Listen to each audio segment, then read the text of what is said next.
Yeah, 20 up, ready to go, yeah. I don't know if it's broke, I don't know if it is.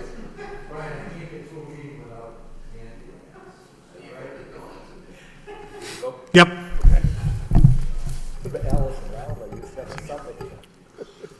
You ready? Yes. Okay, being shortly after 6:30, we'll call the meeting of the City Council Subcommittee on Educational Partnerships to order. The discussion this evening will be the presentation on Project Learn. Would the clerk please call the roll? Chairman Kennedy? Here. Counsel Conway? Here. Counsel Leahy? Two present. Thank you. And if there's no objection from the members, we'll open it up with Michael Gallagher. Yes.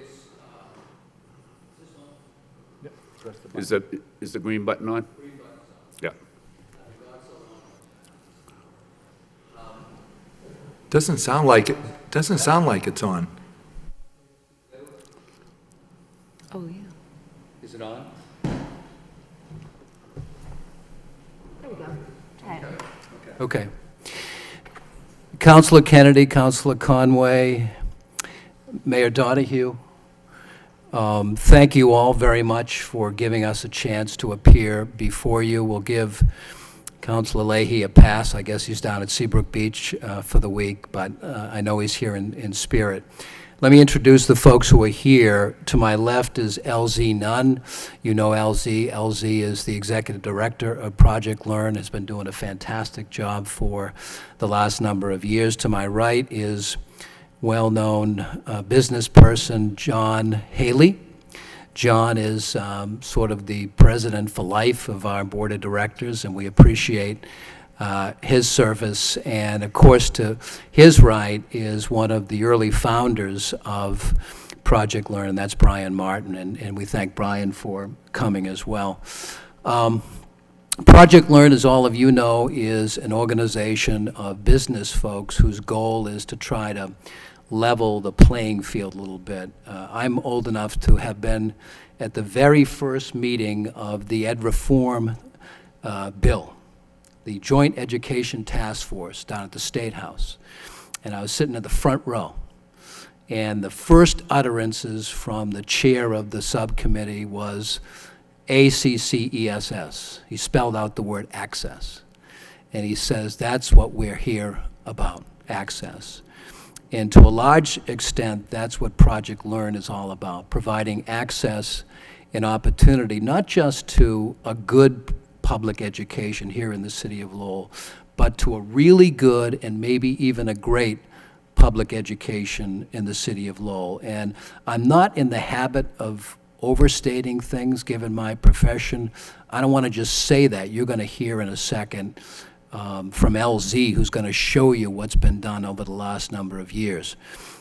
We've been trying, a lot of us, including folks in this room, Senator Donahue, when our manager, then Senator Donahue, then Mayor Donahue, then Councilor Donahue, Councilor Kennedy, Councilor Conway, School Committee Member Conway, Manager Martin, Councilor Martin, Headmaster Martin, you name it.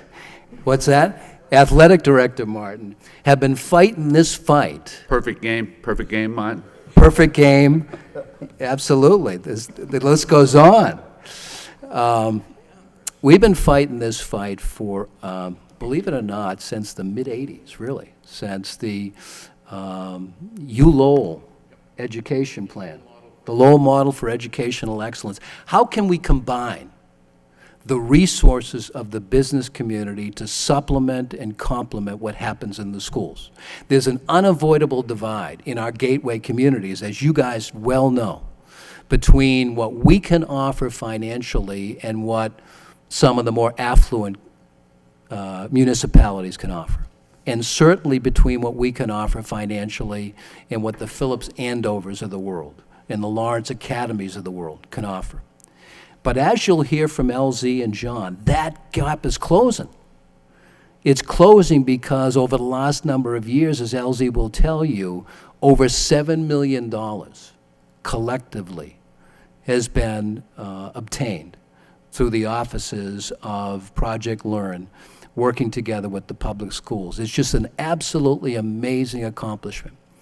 It was initiated in part several years ago by Councilor Conway, who made a motion at the school committee level that led to this and led to that, and then ultimately led to Project Learn.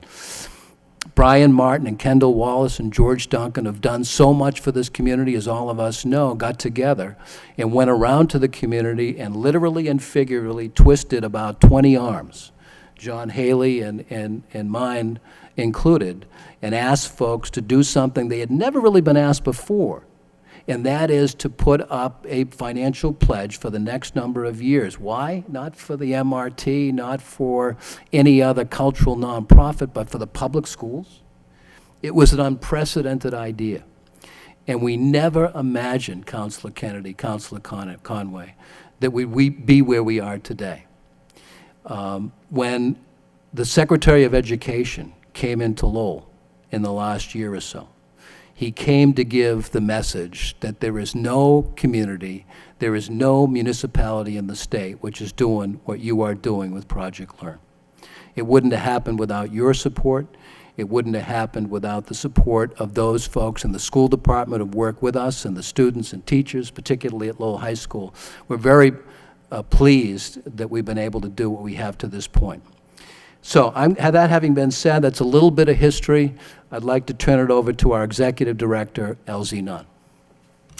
Thank you so much, Mr. Gallagher. And again, thank you for giving us this opportunity to share what we've been so excited to be able to accomplish with our partners in the schools. So we wanted to just kind of walk you through a little bit more about, the kind of work we've been doing with the schools and, oops, let me see here. There we go. And we really wanted to start with our vision. So our vision, which we developed in part with people right here at this table and you in this room, is that all young people in Lowell deserve the opportunity to learn, succeed, and thrive. So really, we aim to make the Lowell Public Schools not just a regional model, not just a state model, but a national model for urban education.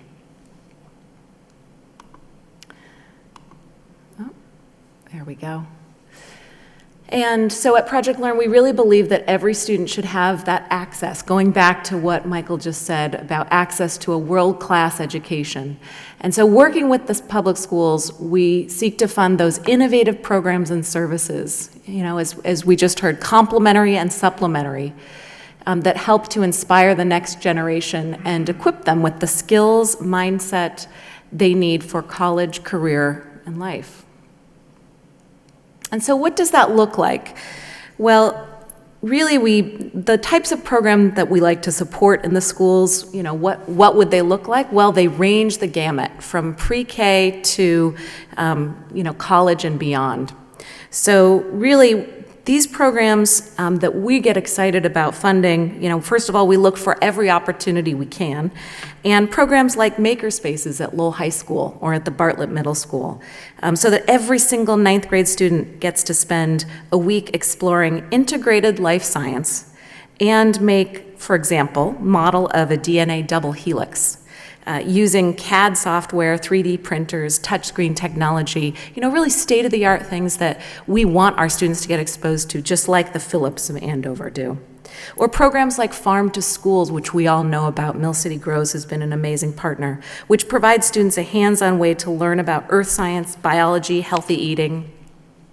Or the PALS mentoring program that provides students who might not be able to might not be poised to graduate or be at risk for dropping out. They get the opportunity to have one-on-one mentoring with near-peer mentors, with college mentors, with business professionals. They get job shadowing, paid internships, and critical career readiness support. So the grand total we've helped raise with the public schools is just over $7.5 million. And really that's for those innovative programs like ones we just mentioned. And so how do the impacts break down across the age groups? Well, for early childhood and elementary education, it's about $1.8 million for those programs. Middle school and enrichment, $1.2 million. College and career readiness, things like our Career Academy, our Makerspaces, PALS program, and others, $3.1 million. And just to kind of delve into that a little bit, we just met today with people from the Office of the Secretary of Education, Jim Piser's office, and what we were really focused on was career pathways and the opportunities at Lowell High School. And recently in a national Hechinger report, the Pathways program at Lowell High was featured, and it provides these training around focused curricula in everything from culinary arts, business, finance, engineering, science, health sciences, and clean energy. For many of our students, the Pathways program really makes learning engaging and even fun, helps them to want to go to school in the morning, and helps them keep on track to graduate. Other programs, about $1.2 million for alumni, school community engagement, and youth mental health. So it takes a lot. You know, that $7.7 million isn't just one place. It's not 10 places, it's 100. And this includes everything from the U.S. Department of Education, USDA, Kronos, Mass Department of Elementary and Secondary Education, Cummings Foundation, 100K for 100 program, helped fund alumni relations, Amelia Peabody, of course, Richard and Nancy Donahue, I mean, you name it. If they've funded in Lowell, they've helped support one of these programs. So it really takes a village to make this happen, and we're thrilled at our partners.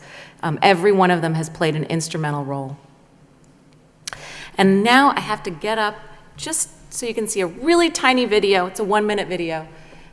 I just want to switch out of this.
For that program, it's about 38 partners have been involved, 150 volunteers, and 10,000 books a year. Since the program started just over a year ago, we've now raised or brought 13,000 books to Lowell kids.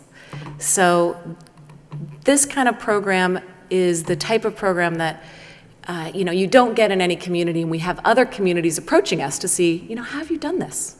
What does this look like? Brian, can you see if I'm on the?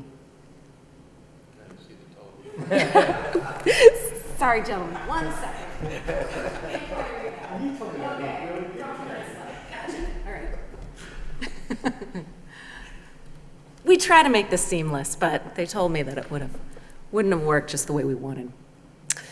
Oops. See? Oh, come on. Now it did work. All right. Well, come on now. Gentlemen, bear with me for a minute. I was told that didn't work, so that's why. There we go. So just to recap briefly, Mr. Gallagher touched on this already, but the Secretary of Education came into Lowell for a clean energy breakfast. We did a clean energy program as part of a new pathway, a sustainability pathway at Lowell High, and he said, there is no other gateway community in Massachusetts that has an organization like Project Learn, which is solely focused on creating an environment where Lowell students can excel. That's our mission every day.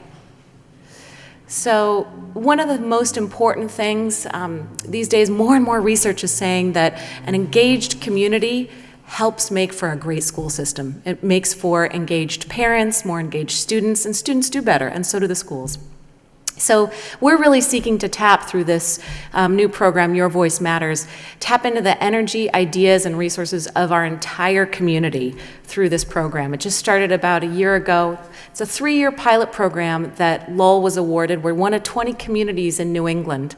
And actually, Nellie Mae Education Foundation has been so pleased with the work we're doing to engage community. They're coming to visit next week.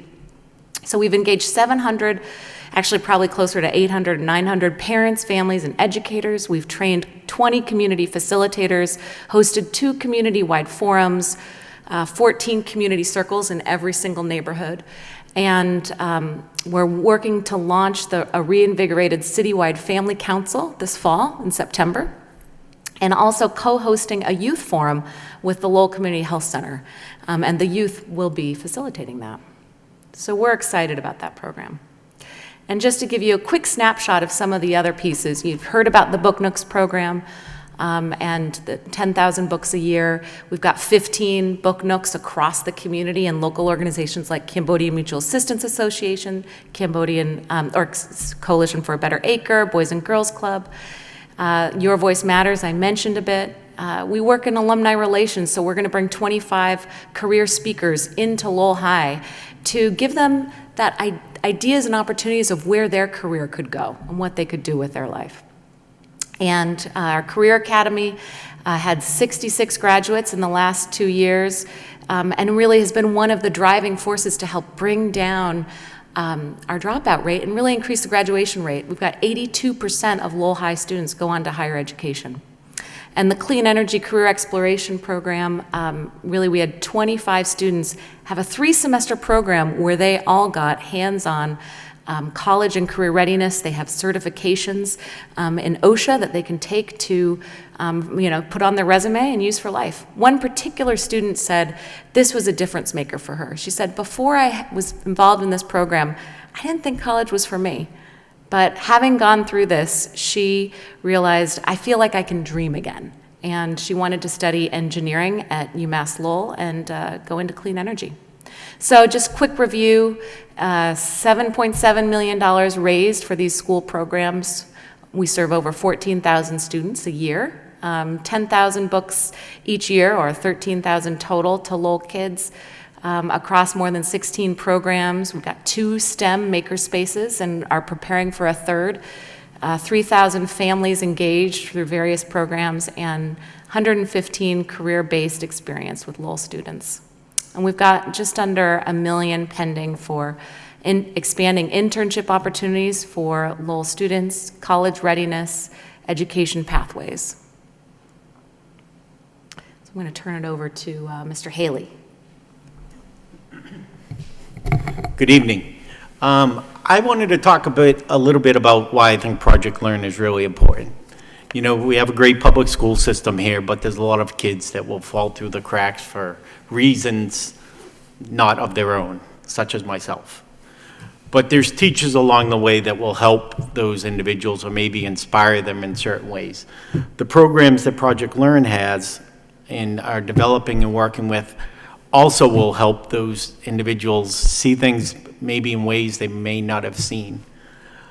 When I got to high school, I was in the top 50 of about a 500 class. When I graduated, I probably graduated at the bottom of the class, 500 and something. I lost my way through high school for various reasons, not of my own. But along the way, there were 3 teachers, Michael Sokolowski, that some of you may have known, Brendan Sullivan, and Arthur O'Neill was my housemaster. Those 3 seen something within me that was beyond what others could see, and they helped me along the way. I think Project Learn will help children like that may not have a way at home. Maybe they're falling through the cracks because they're bored, they don't know what jobs are out there. I didn't know what an engineer or architect was, but I knew when I was in grammar school and junior high, I wanted to build a building in Lowell. It's coming forward. It should be built in the next couple of years. But that's a childhood dream. The only reason why I was able to attain that is those three individuals that helped me through high school. I went to community college and graduated from University of Miami in Florida. And I think that Project Learn is really needed. The public school is funded, you know, there are shortfalls, but Project Learn helps identify and fill in those gaps where other agencies maybe aren't filling, the public school system isn't filling, and I think this is very important. I don't get behind of a lot of projects or things within the community, but I think Project Learn is critical for our future success and to maintain the role that we all know, but to make it stronger for the future. You know, I think as a business owner, it's so easy to see what you can inspire in a kid. We have kids through the engineering pathway that come through. I can't tell you how many emails that we get back from them, and after we talk to them, that this is stuff you're not going to learn in school. These programs that we have, you can't expect that the public school is going to fill them. They're trying to meet the MCAS and all the other testing requirements. So we really need help. We continue to grow within the business community. We're looking at larger foundations. One of the things, we're a very lean staff. We really, most of the money goes back to the public school system or the programs that we manage or run. One of the things is we need the city's support. One of the things, we go to a lot of the foundations and the grant programs, and they ask, what is the city helping? How is the city helping? Are they behind this? We say, yes, they're behind us. But as we start to look at some of the larger grants, they want to see some financial investment with some of these grants and programs. And so we're here tonight to ask if you to consider some annual stipend to help us continue the programs we have and only grow further to raise that 7.7 million to maybe 50 million. And at some point, our goal is, and it will happen, hopefully in my lifetime, that we will have a sustained foundation that will fund itself to maintain these programs and identify new programs as they're needed within the city.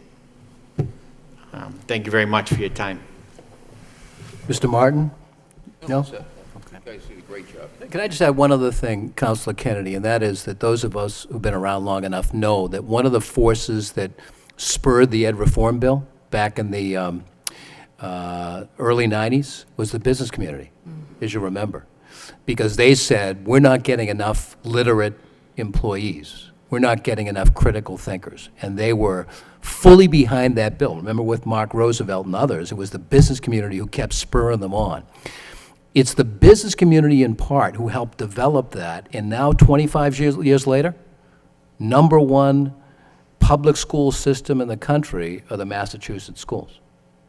But if you look at the metrics, the gateway cities like ours, despite the best efforts of a lot of very talented administrators and teachers, there's still a big gap. Project Learn helps to close that gap. And a relatively small investment, perhaps from our community college, perhaps from our university, perhaps there and there, to supplement what the business community does, and from the city, would go a long way to make sure that what is otherwise a fragile kind of nonprofit not only survive, but thrive. So we have that opportunity. We have that opportunity. But all of that stuff that's being done, largely by two people, largely through LZ and one or maybe two staff members together with the Lowell Public Schools. So it's being done a little bit with smoke and mirrors, a little bit with 24-hour days, and a little bit with the support of the business community and the schools and so on. We've shown what a small investment can leverage. Almost $8 million to date. So we come here to thank you for your efforts and an interest and your time and investment. We come here to explain kind of what's been done over the last number of years and what's going to be done. We come here to ask for your support going forward.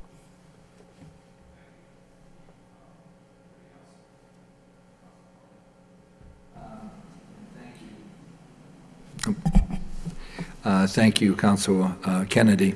I want to thank everyone for being here tonight, and I appreciate the presentation.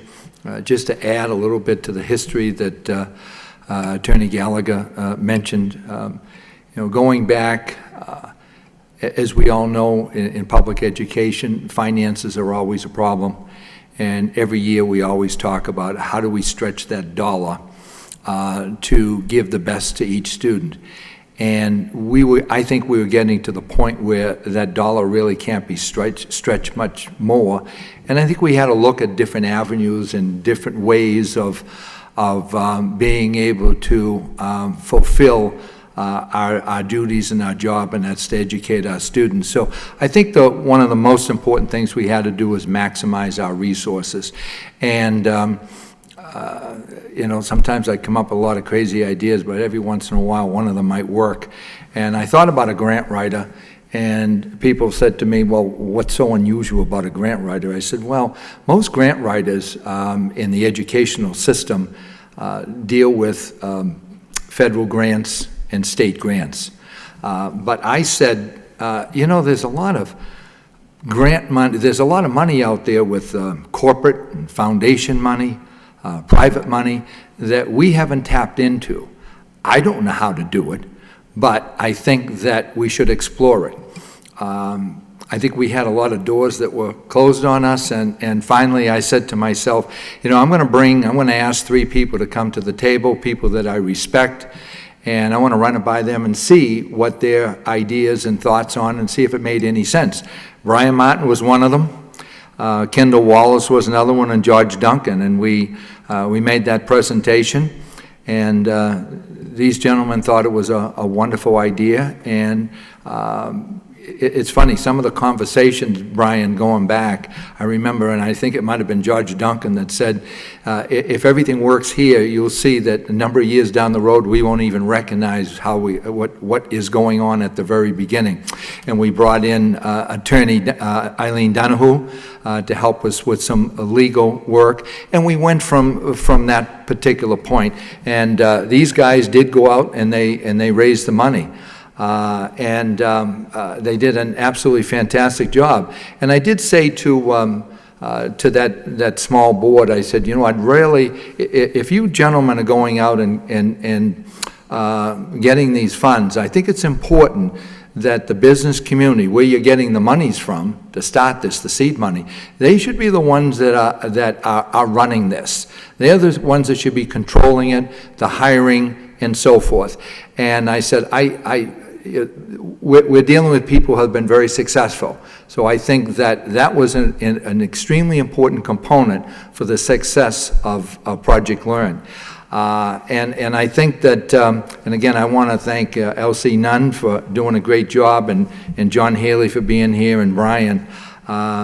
There's something that was said by Elsie Nunn about the makerspace, which is absolutely incredible. I think a lot of people don't really understand what the makerspace is, and you know, it's a great way for kids to learn. Today, it's different than when we went to school. You've got project-based learning, and that's how kids really remember and they flourish in education. And if you ever have an opportunity to get down to Phillips and see their makerspace, which I did last summer, it is absolutely incredible. And I think that what it does do is it puts seeds into these kids' minds on different levels. I mean, you got the maker spaces going right from the pre-K 3-4 all the way up to the high school, and I think it's a great way to go. So again, I congratulate you people, and I think it's important that we work together. And I think that the city certainly realizes the success that this program has had and the help it's had, and I think that we will certainly try to do the very best we possibly can to be a good partner, because again, it's rather dear to my heart too. So we'll make sure that we try to do what we can. Thank you. Thank you, Counselor. Thank you, Counselor. If I could, what would be the level of funding that you would be looking for from the city? Just in a ballpark way, can you? Well, as a lawyer, I never want to give a bottom line, but we understand how hard the manager and the council have been working. We read the newspapers as well, and we understand that it's been a very challenging budgetary season. We were hoping that something in the vicinity of $50,000 would potentially be available. Okay. We recognize that we're not coming to the city as a sole source or a sole partner. We're going to as many sources as possible, but our fondest and most important relationship is with the city. And so that's why we asked you as the chair, Councilor Kennedy, to sit down and tell you about it first before and we're hopeful that if we have some success with the city, that we can parlay that into some similar contributions from a couple of other institutions in the region, so that we have that bedrock of support, which will enable us to have the kind of continuity on an annual basis, so it's not every month that we're going to make it.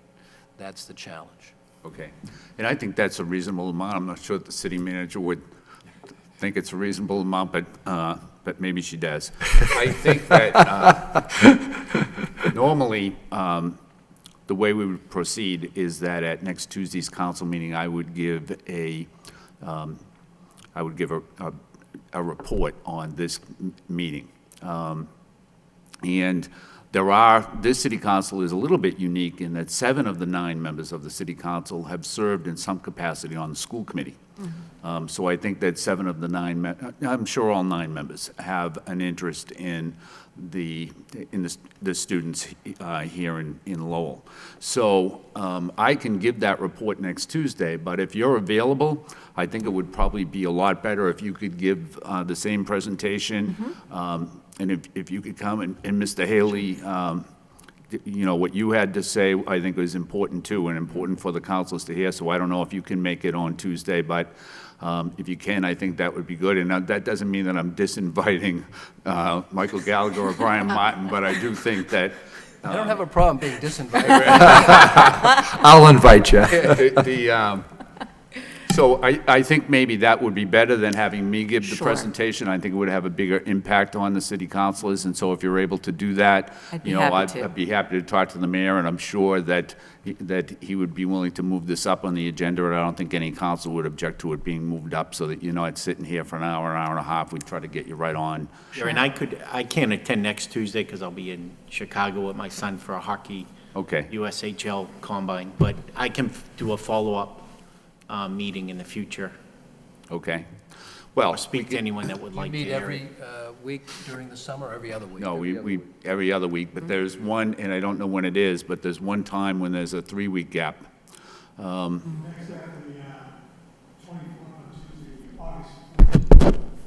Okay. So, I mean, it's up to you. We can just do it next Tuesday, or we could wait. It's up to whatever you want to do. I can come. Okay. Okay. Okay. And I can do an individual follow-up with each of the councilors. just Sure. to All right. Great. All give right. them That's what fine. I can. Just going to add, he was taken off the speaker list this evening, but I was going to add a couple of things at the end. I'm just teasing.